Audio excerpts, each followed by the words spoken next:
Record तोड़ मतदान होने की संभावना है और ये प्रो इनकम्बेंसी की लहर है। हम इसे कह सकते हैं कि ये नीतीश लहर है। एनडीए का जादू सर चढ़कर बोल रहा है। मतदाताओं ने अपना आशीर्वाद नीतीश कुमार जी के नेतृत्व में एनडीए की बनने वाली सरकार को दे दिया है और महिलाएं खासी उत्साहित हैं। उनके जीवन में बड़े बदलाव का एक रोड मैप नीतीश कुमार जी ने सुनिश्चित किया और जो पंचायती व्यवस्था से लेकर सरकारी नौकरियों और उसके बाद उद्यमी बनने की गारंटी, अगर आप देखें तो पिछले 20 वर्षों में हर कार्यकाल महिलाओं को काफी मजबूत बनाए जाने के लिए लगातार योजनाओं का ऐलान हुआ, उन्हें जमीन पर उतारा गया और इसीलिए आज नौजवान महिलाएं पूरी मजबूती के साथ एनडीए के साथ खड़ी हैं। अरवल में गृह मंत्री अमित शाह ने कुछ समय पहले राहुल गांधी एक बड़ी यात्रा निकाले थे। यह यात्रा घुसपैठियों को बचाने के लिए थी। राहुल गांधी पटना से लेकर इटली तक जितनी चाहे उतनी यात्रा कर सकते हैं, लेकिन वो घुसपैठियों को नहीं बचा सकते। हम एक एक घुसपैठियों को देश और बिहार से बाहर निकालेंगे को बिहार के युवाओं से ज्यादा बांग्लादेश से आए हुए घुसपैठियों की चिंता है। देखिए, राहुल जी जमीनी मुद्दों पर बात तो नहीं करते हैं। जो बड़े सवाल हैं जिनको लेकर कांग्रेस के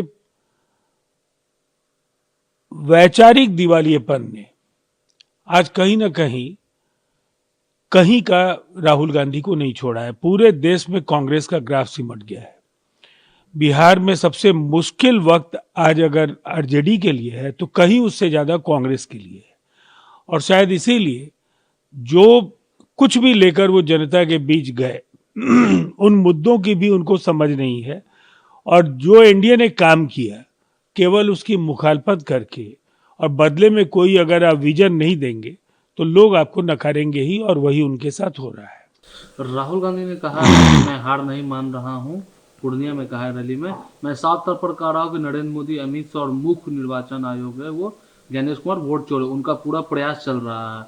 मैं बिहार के युवाओं से कह रहा हूँ कि बिहार के जेन जेड से कह रहा हूँ, ये आपकी जिम्मेदारी है, आप अपना मतदान केंद्र पर सतर्क रहे और ऐसा ना होने दे। नरेंद्र मोदी नीतीश कुमार अंबानी अडानी के लिए काम कर रहे हैं और आपका भविष्य को चुराने की कोशिश कर रहे हैं और वो वोट चोरी इसीलिए कर रहे हैं।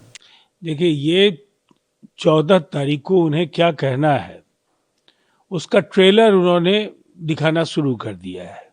जब बुरी तरह से कांग्रेस और महागठबंधन बिहार में हारेंगे तो फिर यही कहना होगा, तो उसका पूर्वाभ्यास है ये। अब लगातार वोट चोरी, चुनाव आयोग की निष्पक्षता, जिस तरह से ईवीएम हैक करने के आरोप उनकी ओर से पहले भी लगते रहे हैं, एक बार फिर से उन्होंने दोहरा दिया है और स्पष्ट है कि कांग्रेस जब हरियाणा में हारी तो परिवार और एक परिवार भूपेंद्र सिंह हुड्डा, दीपेंद्र सिंह हुड्डा के खिलाफ जो वहां असंतोष था उसकी वजह से कांग्रेस की पराजय हुई। देश के अलग अलग राज्यों में कांग्रेस अगर अप्रासंगिक हुई है तो जमीनी मुद्दों को नहीं समझने की वजह से। बिहार में भी कांग्रेस इसलिए हार रही है कि उनके पास न संगठन बचा है और न कोई उनके पास कार्यक्रम। तो अब बहाने ढूंढने के लिए ये 24 घंटे का वक्त है, जो जो ढूंढ सकते हैं ढूंढ लेना चाहिए। तेजस्वी यादव ने कहा कि पहले चरण का चुनाव परिणाम लगभग 3 दिन हो गए। 3 दिन बाद ही चुनाव आयोग ने अभी तक कितने महिला कितने पुरुष मतदान किए उसका खुलासा नहीं किया। ये आंकड़े क्यों छिपाए जा रहे हैं?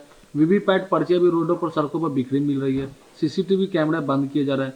चुनाव आयोग को स्पष्ट करना चाहता हूँ कि इसका खुलासा क्यों नहीं करा, जवाब दें। देखिए, विधानसभा वार तो मैंने स्वयं देखे हैं कि ज्यादातर आंकड़े जो पुरुषों और महिलाओं के मतदान के हैं वो आ गए हैं। अब वो किन आंकड़ों की तलाश करते हैं, उन्हें बजाय इसके कि वो चुनाव आयोग को गालियां दें, अपने बिखरते हुए महागठबंधन को बचाने की कोशिश करनी चाहिए। इसलिए कि जो जबरदस्त रार फंसा है उनके और वीआईपी के बीच, उनके और कांग्रेस के बीच, और जिस तरह से सीपीआईएम, सीपीआईएमएल और सीपीआई जैसी पार्टियां खुद असहज महसूस कर रही हैं और उसकी वजह से जो पूरा गड़बड़ झाला महागठबंधन का है उसे ठीक करने के लिए कम से कम दूसरे चरण के पहले भी ठीक कर सके।